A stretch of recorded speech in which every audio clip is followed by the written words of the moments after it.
I'm Evan Mercer, a night janitor at Holloway Memorial Hospital near Johnstown, Pennsylvania, and for nearly 5 years, I thought I knew every quiet corner of that place. I am going to share my own experience that I cannot get out of my mind, even when I sleep. I've seen my fair share of strange things in this hospital. Flickering lights, distant cries from rooms no one occupies, the occasional doctor wandering hallways at odd hours. But nothing had prepared me for that night. I was pushing my mop down the ICU corridor, the fluorescent lights humming like a warning, when I noticed a faint orange glow seeping from under the door of room 317. That room had been sealed months ago, the door padlocked after some structural issues, according to maintenance. The light shouldn't have been there. I hesitated, a pit of unease forming in my stomach, but curiosity, or something darker, pushed me forward. I twisted the handle, half expecting it to resist, and stepped inside. The first thing I noticed was the smell, coppery, thick, like blood mixed with antiseptic, clinging to the air and my uniform. A man lay in the bed, eyes wide open and glinting unnaturally under the dim glow. His skin was pale, almost waxy, and the tubes feeding him hissed and pulsed as if they had a heartbeat of their own. When he blinked, it was in perfect unison with the fluorescent hum, and a chill ran down my spine. My voice caught when I asked if he was all right. He didn't answer. Instead, his hand twitched unnaturally, curling like a spider preparing to strike, and the machines beside him groaned, the monitors spitting distorted numbers that made my head ache.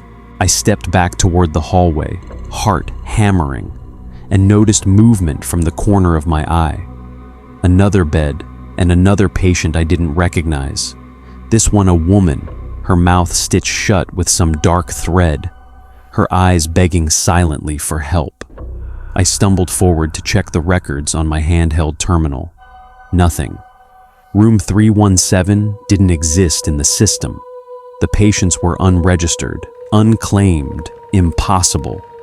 The humming of the machines escalated into a low, vibrating drone that made my teeth rattle, and I felt a pressure in my chest, like the room itself was alive, watching me. A wet, gurgling breath echoed behind me. I spun, but the hallway was empty. Then came the whispers, soft, frantic, overlapping voices speaking in languages I didn't know, yet somehow familiar, as if they were calling my name, weaving my fears into their chant. Panic clawed at me as I realized the walls seemed to stretch unnaturally, the exit signs flickering in a rhythm that mimicked a heartbeat. I turned to the beds again, and every patient's head tilted toward me in perfect, synchronized motion. That's when I understood. This wasn't a malfunction, a trick of my tired eyes. Something had taken hold of this hospital, this floor, and I had just walked into it. I bolted down the corridor toward the nurse's station, my mop clattering to the floor, leaving a streak of water that shimmered oddly under the flickering lights. My hand shook as I slammed my ID badge onto the terminal, desperate to pull up the records for room 317. My fingers hovered over the keyboard, but every name I remembered, the old man, the stitched-mouth woman, even the child I thought I glimpsed in the corner, was gone, deleted, vanished. It was as if the patients had never existed.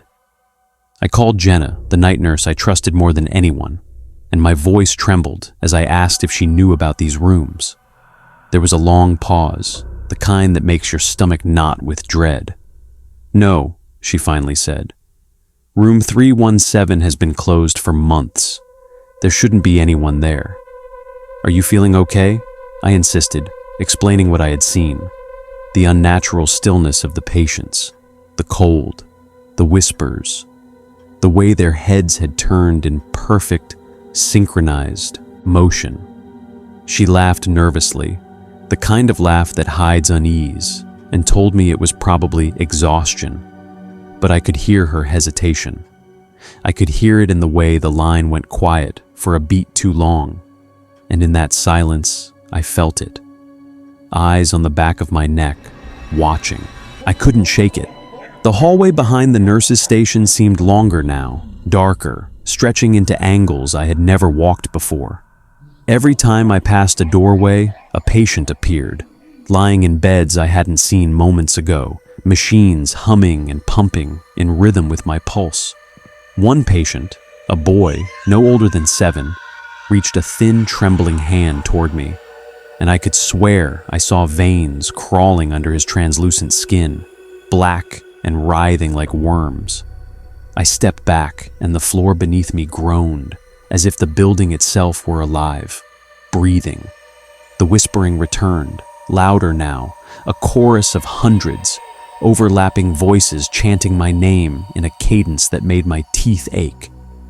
I tried to pull up the records again, but the computers froze, then displayed only a single message. "We see you." Panic clawed at my chest as I realized the reality I knew. The hospital, the floors, the rooms, was no longer trustworthy. Somewhere beyond the walls, beyond the locked doors, and the corridors that stretched like tendrils into darkness, something waited, something patient and ancient, observing my every move. And I understood, in that icy moment, that the next time I looked down a hallway, it would no longer be empty.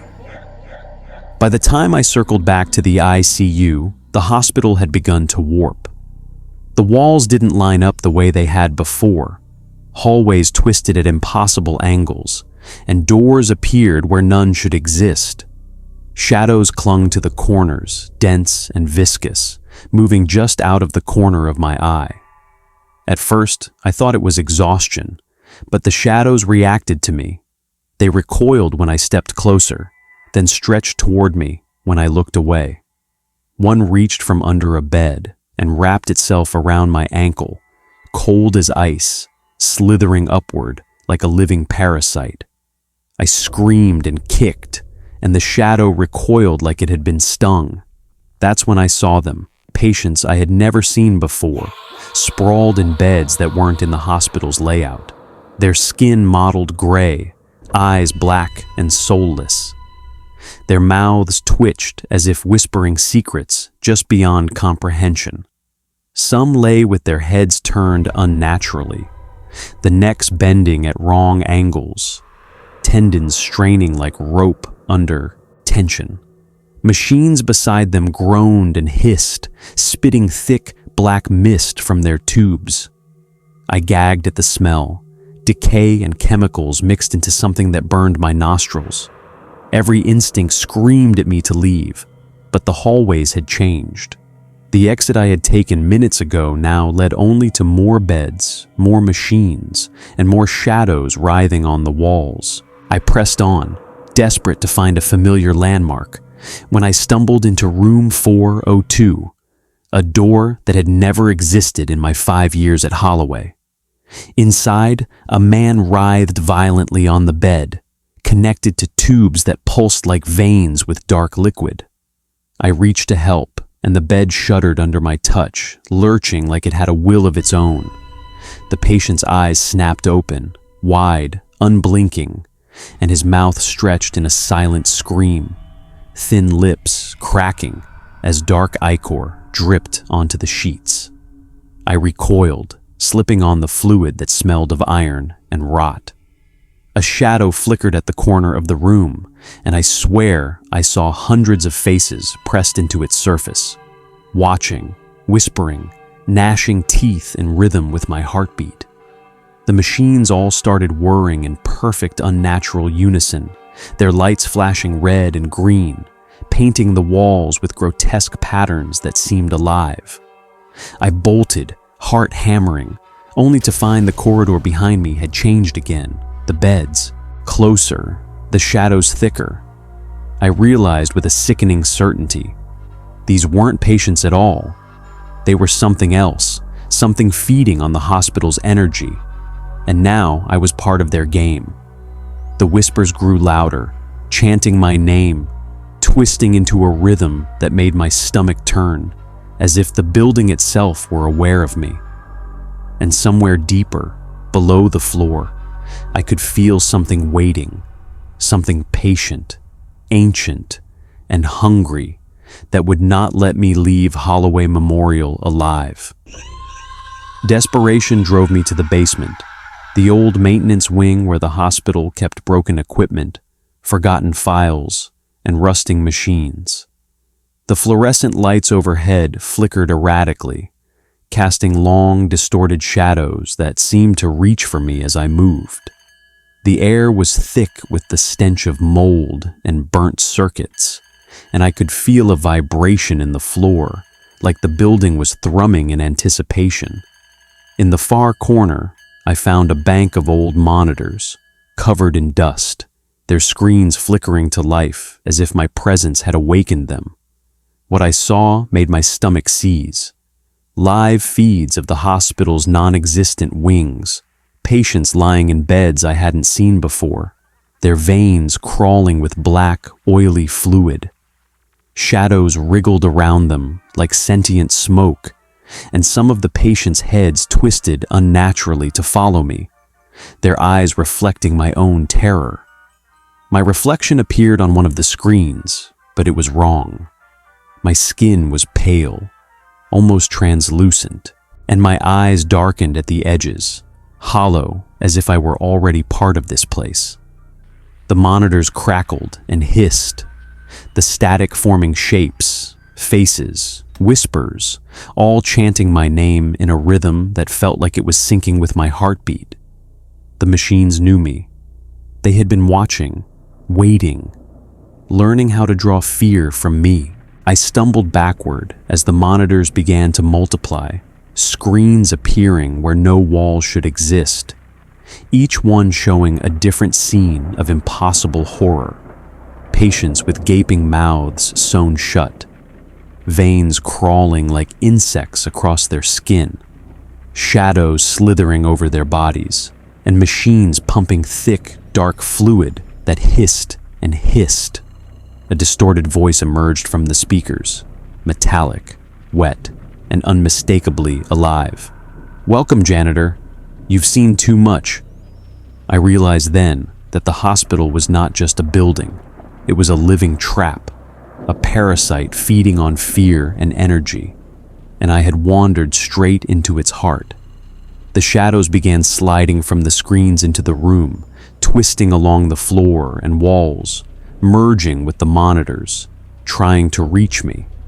I stumbled toward the stairwell, only to find it stretched into darkness, impossibly long, twisting into angles I had never walked. Every step I took echoed not as mine, but as hundreds of footsteps in unison, whispering my name. And then I saw it, the first patient I had encountered in room 317, lying in a bed down here in the basement, hooked to machines that glowed like some unholy altar. His head lifted, his eyes black voids, and he mouthed silently, "You're next." My heart sank as I realized there was no running, no escape. The machines didn't just know me, they had marked me. And somewhere, in the dark, the hospital itself was laughing. By the time the clock neared 4 a.m., the hospital had completely abandoned any sense of reality. Hallways stretched into impossible angles. Doors led to rooms that defied the building's architecture. And the shadows were thicker now, writhing along the walls and floors, pressing against my legs like liquid darkness.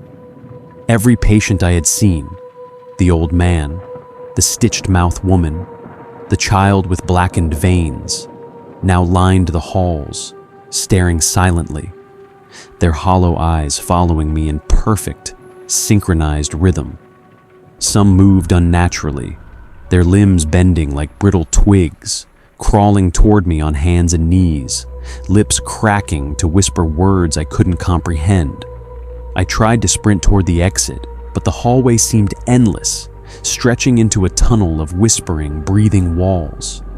The fluorescent lights flickered violently, then died, plunging me into a darkness so thick It felt alive, slapping against my skin and crawling into my ears. Then came the sound. Wet, sucking, noises, the shuffling of unseen feet, the hiss of machines pumping some viscous black liquid synchronized with my heartbeat. I realized with bone-deep horror that the hospital had trapped me, reshaped itself around me, feeding on my fear, my life essence. Every step I took tracked, every heartbeat known. I stumbled into what appeared to be room 317, though it was unlike the room I had first entered. The bed waited, hooked to machines that hummed like something alive, tubes slithering toward me like snakes.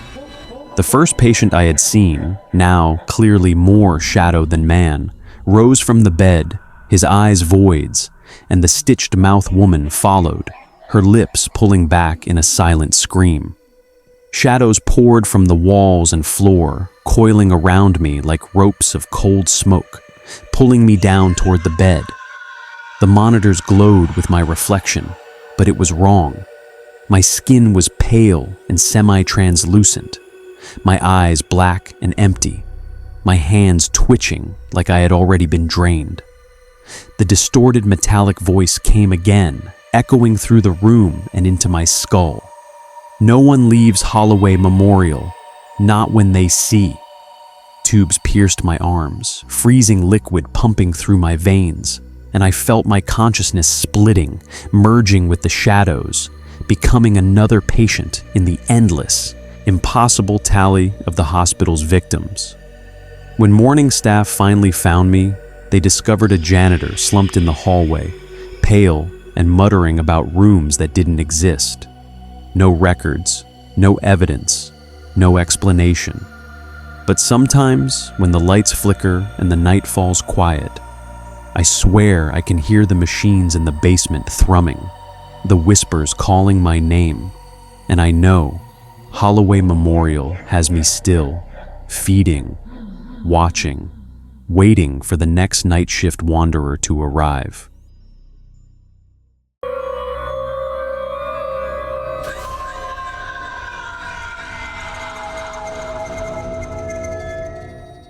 This is a story sent to me by Evan Marshall from West Virginia. He told me this happened during the blizzard this year, and after hearing what he went through, I understand why he still won't drive at night. This is exactly what he wrote. The highway disappeared behind me like it had been erased by a hand wiping a chalkboard. 1 minute there were taillights ahead, radio chatter about closures, the usual winter panic. The next, my GPS calmly redirected me onto a county road that looked like it hadn't been plowed since the 90s. Snow hammered the windshield so hard it sounded like gravel. The wipers smeared it instead of clearing it, turning everything into moving white skin. I drove 5 miles an hour, maybe less, the tires whining whenever they touched ice. Trees packed tight along both sides, branches clawing toward the road, bowing under the weight, ready to snap. My gas gauge dropped faster than it should have. The engine began making a faint ticking sound, like it had developed a nervous habit. No houses, no reflectors. My phone signal blinked in and out, teasing me. I had the feeling the storm wasn't random anymore. It felt aimed. Every gust shoved the car slightly off-center, nudging me farther from where people existed, guiding me somewhere older and patient. When the engine light flicked on, a slow orange eye opening on the dashboard, I actually said out loud, "Please don't leave me here." The car answered by dying in the middle of a bend where the trees swallowed the sky. Heat collapsed instantly, cold biting through my jeans, my sleeves, the back of my neck. I tried the ignition until it coughed out a smell like burnt metal and gave up.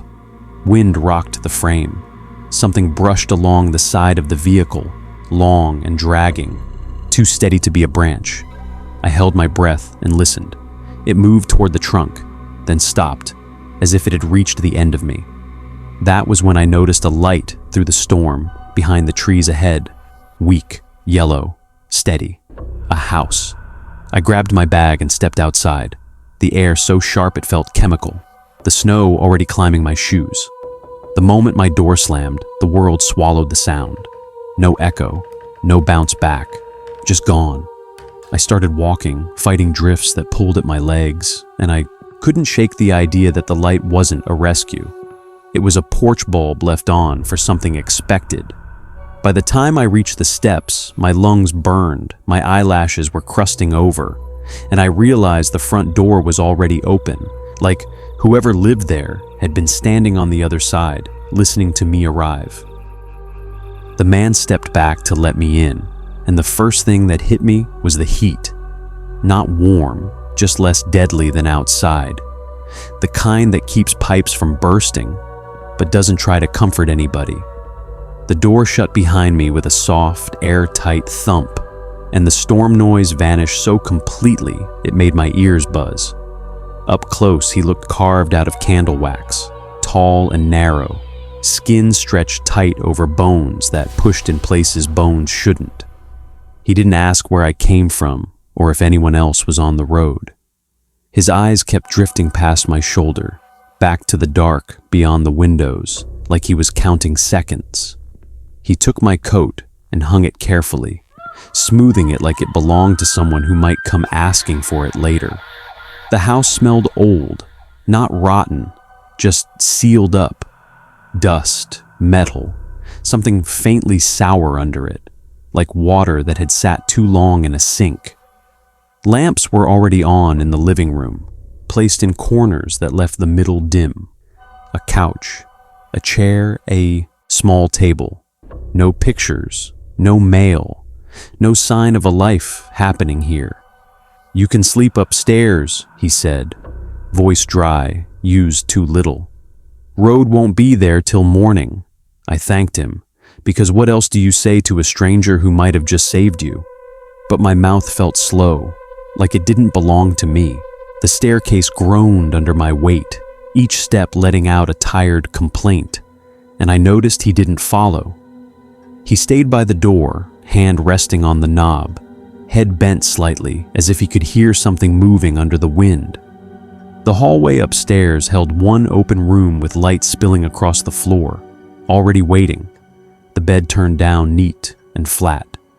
There was a glass of water on the nightstand, clear, untouched, with no dust on it. That bothered me most. I walked in and set my bag down, trying my phone again. No bars. The window looked over the yard, the snow blowing sideways, smooth and empty all the way to the road that had swallowed my car. I told myself this was fine. People out here were different, private, quiet. Maybe he was just scared of strangers. I sat on the bed, listening to the house settle, hearing faint ticks in the walls like it was adjusting to me being inside it. Then, from somewhere above the ceiling, I heard a slow scrape. Not on the roof, not outside, something crossing the space right over my head, dragging with weight, pausing, then continuing toward the far end of the hallway, toward the stairs. A few seconds later, the man downstairs spoke, low and urgent, the first real emotion I'd heard from him since I arrived. "Don't let it know which room." For a second, I didn't understand what he meant. Then the light in my room blinked out, not burned out, cut. The lamp died mid-glow, like someone pinched it between fingers. The hallway light outside vanished too, and the house folded into a dark so thick it felt poured in. I stood there, breathing through my mouth, afraid the sound would travel. Floorboards whispered somewhere below me, not walking, shifting, adjusting, like weight settling into the shape of the house. I dropped to my knees and crawled away from the doorway, heart slamming so hard I felt it in my teeth. If it couldn't know which room, I'd make the room disappear. I slid under the bed, pressing flat, the dust cold against my cheek. From there, I could see the window, a slice of gray stormlight, and beyond it, the yard rolling in wind. For a few long seconds, nothing moved. Then the snow in the center of the yard pushed upward from underneath. rising in a slow mound, as if something tall had stood up after being buried alive. It unfolded wrong. Limbs came free one at a time, tugging loose from the drift with wet, heavy sounds. Snow peeled off it in slabs. I saw angles where joints doubled back, a head hanging low like it was too tired to hold itself up. When it finally lifted its face toward the house, I realized it didn't have eyes, just dents, like thumbs had pressed them in and left them there. Its mouth sagged open wider than it should, strings of something dark swinging in the wind. It turned, slow, searching window to window, and I understood the warning. It wasn't looking in, it was measuring where to come. Behind me, the bedroom door eased open with a careful, polite click. I hadn't heard footsteps, no climb, nothing, just the courtesy of being entered. The thing in the yard twitched, then bent forward like it was listening to instructions coming from inside the house. From the bottom of the stairs, the man shouted, raw and breaking, "It's guest!" The shout broke something in the house. The walls answered with a deep knock that ran through the studs like a pulse. I slid out from under the bed, not brave, just out of options, and saw the door standing open to a hallway that felt longer than before, stretched tight like skin pulled over bone. The man was at the stair landing, both hands gripping the railing, staring down into the dark below where something moved without sound, but with purpose. I couldn't see it, but I could track it by what it touched. The banister bent. The wallpaper blistered and split. A picture frame I hadn't noticed earlier dropped and burst on the floor, glass skidding past his feet. He kept shaking his head, whispering, "I waited too long. I waited too long," like he'd practiced the sentence for years, but hoped never to use it. When he looked back at me, there was apology in it, but also relief. The decision had finally arrived for him, and he didn't have to hold it anymore. "It takes the one who's claimed," he said, voice steadying in a strange, awful way. "But sometimes it listens if you offer it something it wants more." Before I could ask what that meant, he jammed his thumb into his own mouth and bit down hard. I heard the crunch before I understood it, saw blood run down his wrist, bright and immediate. He tore the mangled tip free and threw it into the darkness at the bottom of the stairs. The reaction was instant. The house inhaled, wood popped. Something dropped to all fours and rushed forward, nails or bone or whatever it used striking steps so fast they blurred. The man didn't run. He climbed over the railing, just tipped himself out into the open air like stepping off a curb. I heard him hit the snow outside with a wet, final thud. The thing stopped chasing the piece of him and changed its mind. I knew it had, because the pressure in the hallway shifted toward the front of the house, eager, rearranging itself around a new direction, toward where he had fallen, and for the first time since I arrived, the path to the stairs was clear. I don't remember going down the stairs. One blink, I was gripping the railing. The next, I was standing in the yard with air so cold it locked my lungs half open. Dawn leaked across the hills, thin and gray, revealing things the dark had been kind enough to hide. The snow looked ruined. Huge paths twisted over each other, dug deep, flung wide, like something had been dragged, lifted, dropped, and dragged again. Steam drifted from some of the gouges as if the ground itself had been breathing hard. The man lay near the center, thrown onto his back, coat pulled wrong, one sleeve inside out. I forced myself closer, because leaving him there felt worse than seeing him. His head was tilted toward the sky.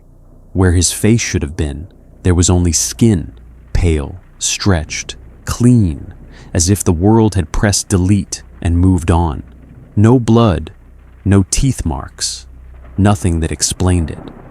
The upstairs curtain cracked in the wind behind me, snapping like a flag, and I realized the window was still open, watching. waiting for whoever came out next. I kept expecting movement in the trenches, some slow rise, some leftover twitch. But whatever had done this had finished its work and gone still, leaving the morning to carry the blame. I stumbled toward the road, sobbing, promising anything to anyone who might be listening that I would never talk about this, never think about it, never drive this way again. My car sat where I'd left it, buried halfway, looking smaller than I remembered. I dug the door open and fell inside, slamming the lock down even though locks suddenly felt like jokes. My phone bloomed with signal. I dialed with shaking fingers, words spilling out of me in scraps, but my eyes never left the mirror. The house stood quiet for a long time, almost normal, and hope did something dangerous inside my chest. Then the front door opened with the easy patience of someone starting their day. A man stepped onto the porch wearing the same coat, sleeves hanging the same way, posture careful, curious. He held the railing and looked out at the road like he was remembering how mornings worked. His head turned slightly, and the light caught the place where a face should have lived, blank, new, waiting for instructions. The dispatcher kept saying my name, louder each time, but I couldn't answer, because the man on the porch raised his hand and gave a small, welcoming wave, not to me, but to a pair of headlights rolling out of the trees behind my car, slowing as they noticed a house that promised help.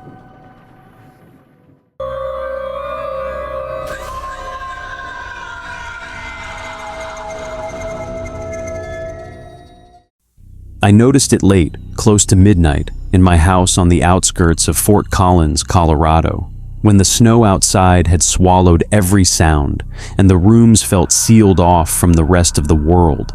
I was rinsing toothpaste from my mouth, half asleep, staring at myself the way you stare at a stranger you've memorized too well. I smiled, just a tired curl of the lips, and watched the reflection hesitate. It didn't mirror me right away. It paused, just long enough for my stomach to clench, then copied the smile with a stiffness that made it look painful, like the muscles didn't belong to her yet. I tested it. I tilted my head. She followed late, her neck bending at an angle that felt guessed. When I raised my hand, she lifted hers slower, fingers splaying one by one instead of together, as if she were counting them. I told myself it was the LED light flickering, my eyes burning from the day. But when I leaned closer, I saw something else. My reflection's eyes were glossy, wet in a way mine weren't. And when I swallowed, I felt the movement in my throat before I saw it happen in the glass. The delay wasn't visual, it was intentional.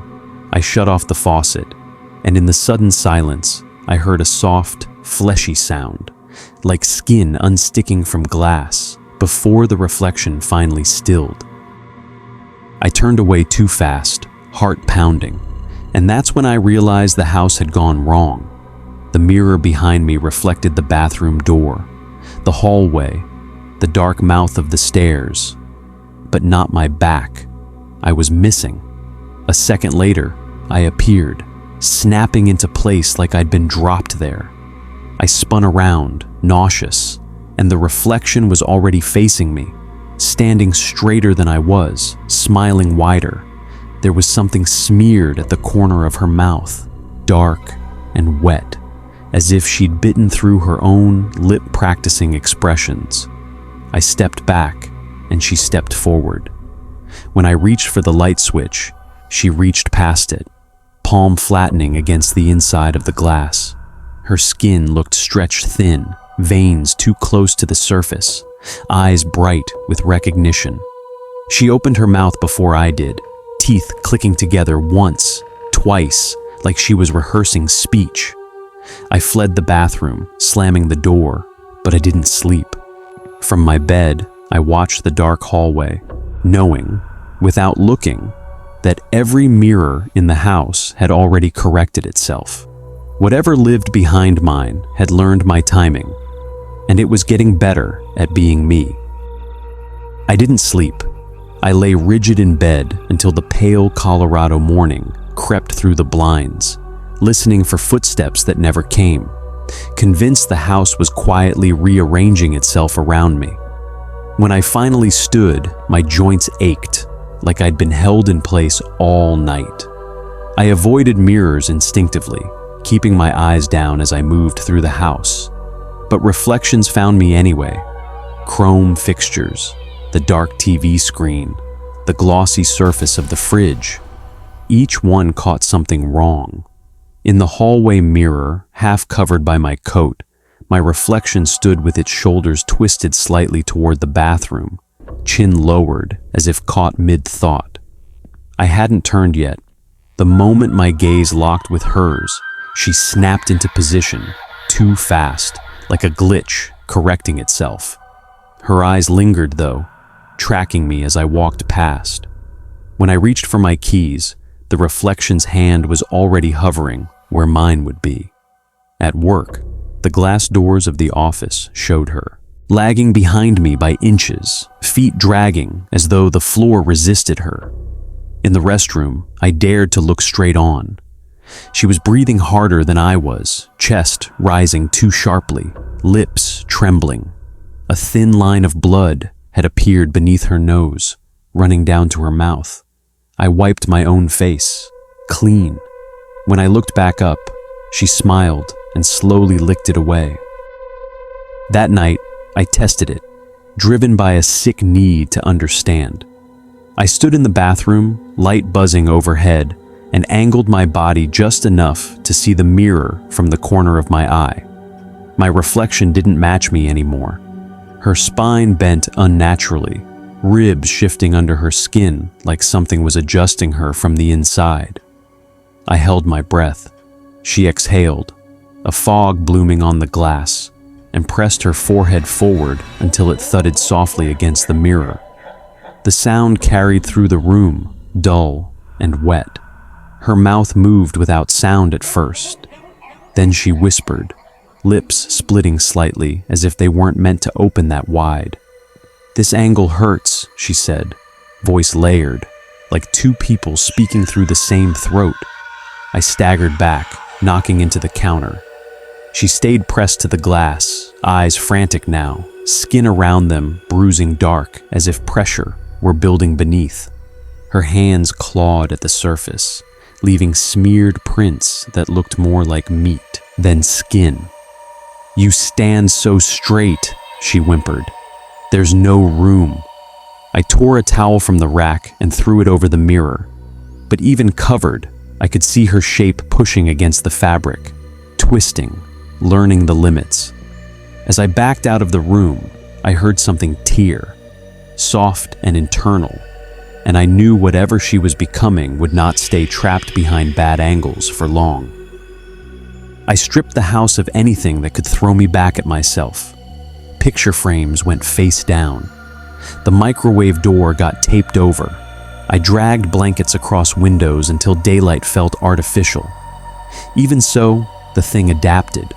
It began using surfaces I couldn't erase.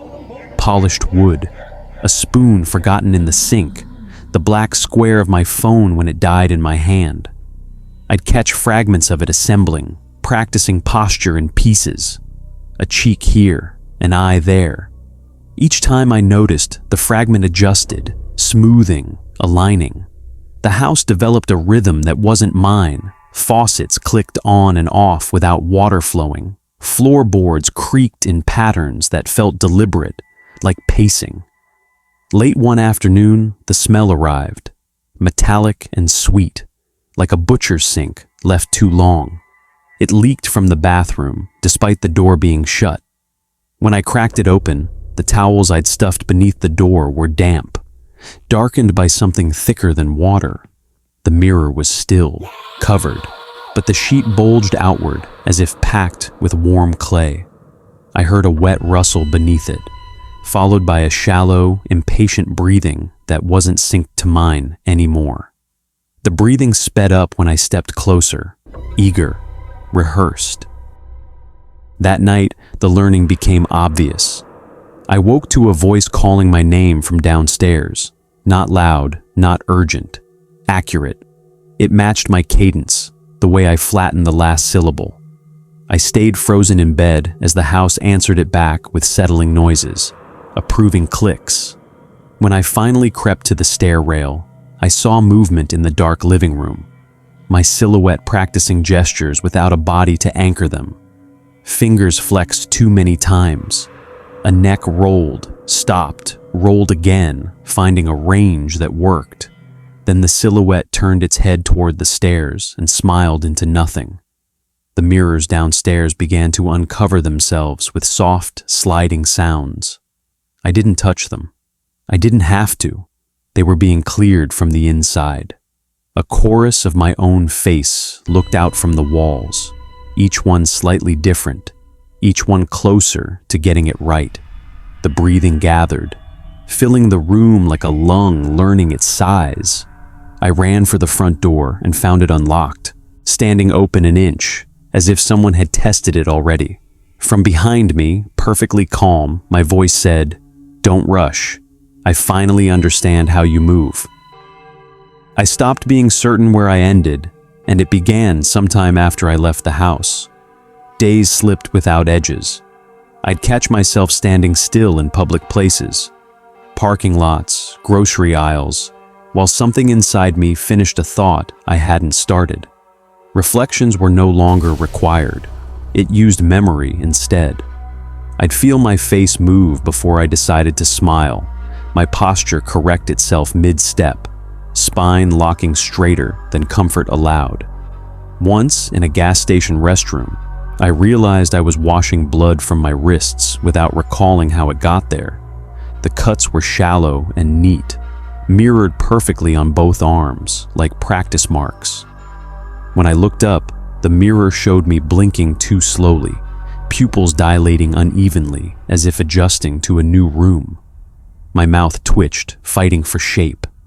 I tasted copper and realized I'd been biting my tongue to stop it from talking. The pressure inside my head grew constant, a crowded sensation, as though someone else were leaning against the inside of my skull, listening through my ears, learning when to nod, when to breathe. People began reacting to me strangely, hesitating before answering, watching my hands. One coworker asked if I'd changed my makeup. I wasn't wearing any. I caught my reflection in her office window later, smiling at her after I'd already turned away. The switch happened at night, quietly, the way real damage does. I woke on my bathroom floor, cheek pressed to cold tile, mirror inches from my face. My reflection stood upright while I lay crooked, our positions reversed. She examined me with clinical interest, flexing her fingers, rotating her shoulders. Each movement tugged something loose inside my body, like threads being pulled through skin. When she spoke, my jaw moved against my will, words spilling out thick and slurred. "It's easier from here," she said, and I felt myself nod. She leaned closer, and the glass softened, rippling like a disturbed surface of water. Her hand passed through and closed around my wrist. The grip was crushing, bone grinding softly as she pulled. I felt myself stretch, compress, fold inward. The room inverted. The last thing I saw clearly was my own face hovering above me, eyes bright with relief, skin finally sitting right. Then the pressure released. I stood. The mirror showed a woman on the other side now, twisted, misaligned, palms pressed desperately to the surface. She screamed, but the sound came out wrong, distant, and flat. I raised my hand. She followed late. Time doesn't behave here. It folds, it pools. I'm aware of moments without owning them. I stand inside the mirror the way a thought gets stuck behind teeth. The room beyond the glass is close enough to feel its temperature change, yet unreachable, like watching life through thick ice. My body doesn't fit anymore. My joints bend too far, then not far enough.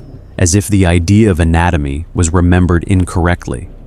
When I try to scream, my reflection, her, winces, rubbing her throat, annoyed by the echo.